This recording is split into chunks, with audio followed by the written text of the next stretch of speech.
চাপ বসাই দিচ্ছি, ঠাকুর ইচ্ছা হলে নিতে হয়ে যাবে। কি গাইস দেখুন হাইড্রেন দিয়ে কি পরিমাণে জল যাচ্ছে আর জলের কি স্রোত দেখুন। ভগবান সবাইকে মানচিত্রে সুখ দিয়ে দিয়েছে। সবার এত জল প্রয়োজন ছিল, এত জল দিয়ে দিয়েছে, চতুর্দিকে জল এখন টলমল।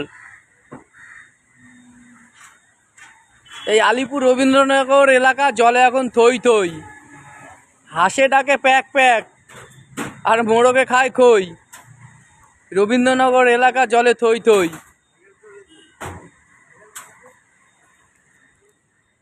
শুধু এই রাস্তাটা বাকি আছে জল হতে।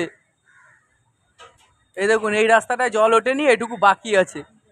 কারণ মইরা গেছে কাকি আর জল উঠতে আছে এই রাস্তাটায় বাকি। আর এই হচ্ছে আমার শয়তান দাদু।